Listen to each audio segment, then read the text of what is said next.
Kaitlyn. I'm very happy to be that you are here with us.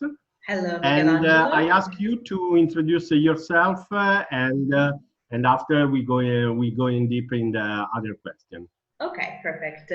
Yes, I'll confirm what Michelangelo just said. I was until recently a student at the University of Milan.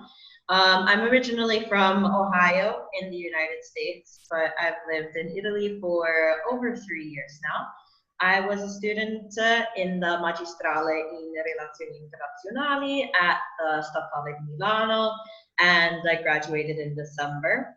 While I was doing my degree, I came across the Ivo de Carneri Foundation, and that was where Michelangelo and I met, and where I had my first experience in the sector of international cooperation.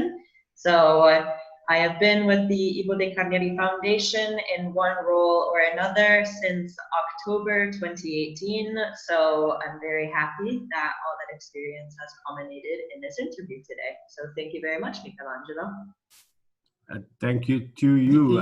You explain about how did you find about the Ivo de Carneri Foundation, but could you please tell us how was your start in Ivo de Carneri Foundation, and how was your work in progress in the Ivo de Carneri Foundation? Yeah, so originally I found the Ivo de Carneri Foundation while I was looking for an NGO to complete my curricular internship in back in the fall of 2018. And I actually found it on the website of CoLomba, which I can put a link into the comments here to CoLomba and what CoLomba is. And it was one of the associations that seemed the most interesting to me. So out of all of the organizations that are partners of CoLomba, I chose several to basically cold call, send my CV to, and from there I started my first internship period. And during my curricular internship, my duties were mainly related to translations between Italian and English, which actually ended up being a very important educational period. Those 6 months that I basically spent working on translations and updating the websites started to give me what was admittedly a very small taste of what the foundation actually does. But it was essential to beginning to dive into what the foundation does. I would like to know which kind of distinctive point you find in Ivo de Carneri organization respect probably other form, other type of cooperation, which is what you understand about our job and how we want to create a good cooperation with the local people. Well, that's one of the things that I noticed most strongly in person while I was in Zanzibar. That was nothing that I could learn or observe while I was in Italy, no matter how far I went into the foundation's work in Italy. It took an actual trip to Zanzibar to observe the overall approach to cooperation, to international development that the foundation engages in. And I think the hallmark characteristic that defines what a responsible cooperation organization is or engages in is the fact that all projects arise naturally from the local community. Nothing is imposed and nothing is suggested by us in the United States and in Italy. All requests, all comments, everything is requested by the local community. And that is something that through my further experiences with the foundation, through other courses and through other interactions in the international cooperation sector that I've discovered is actually quite essential to responsible cooperation. You understand very well our strategy. So because the responsibility is the first thing that we want to, for the local people to understand the project, but also responsibility of the project.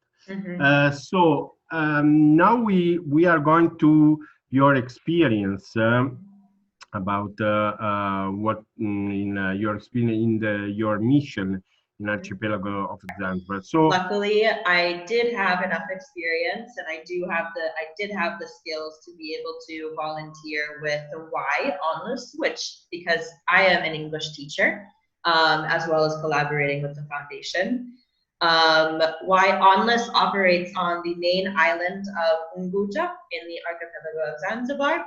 And it operates mainly in the sectors of education, specifically in nursery schools, and in the sectors of responsible tourism, because of how much of a big destination amongst Italian tourists Zanzibar is. So 6 weeks essentially in Zanzibar, about 5.5 weeks I spent in the main island, essentially working in a nursery school. And this was an incredibly insightful experience because of the fact that when you are going to carry out a project in international cooperation, often we go with the mentality, we go with the mindset of how can I make the greatest impact? When actually we need to be thinking the opposite. We need to be thinking, how can I leave as little of an imprint as possible while still working with the community to meet their needs? So the work in the nursery schools that had been requested by the Ministry of Education, they wanted a project that would essentially introduce new or modern didactic methods in their nursery schools. And that is exactly what we did.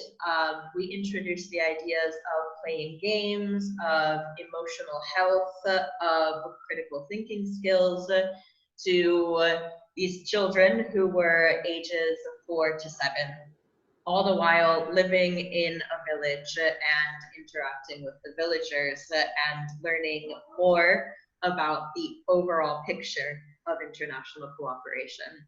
So yes, that was definitely an essential experience with the Y Onlus, which also I can put a link down here to their website, in understanding better what our role as the West is in the entire picture of international cooperation. Right. The final 3 to 5 days that I spent in Zanzibar were spent on Pemba, which is the smaller of the 2 islands, and which is where the foundation operates.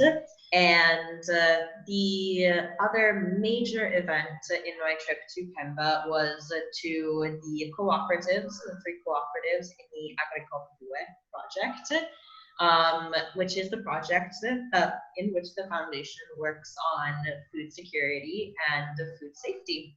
And that was also very incredible to see, to witness, because essentially when you think about international cooperation, unfortunately, the image that comes to mind is the European or the American or the white person teaching the African how to do things. But actually what I saw there was the African teaching the African back and forth.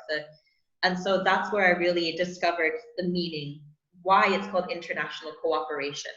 Because it's actually an exchange. It's not it's not an imposing our way upon another way. Again, first of all, thank you very much, Kaitlyn, for your this interview, very important interview. The last question is, can you give us some suggestions, above all for the young people that want to go in the international cooperation, and which kind of suggestion do you want to give to them? So I was thinking about this before coming to the interview, because for me, an American, the idea of working in international cooperation is actually much less politicized than it is here in Italy. There is a lot of misleading information surrounding the concept of international cooperation, which it at times does have a basis in the sensitive nature of international cooperation, but at other times is taken to too far of an extent. So especially for young people who are wanting to go and volunteer in another part of the world, it can be very overwhelming and very confusing to understand where your efforts are best spent. To give my best opinion, us young people, in order to have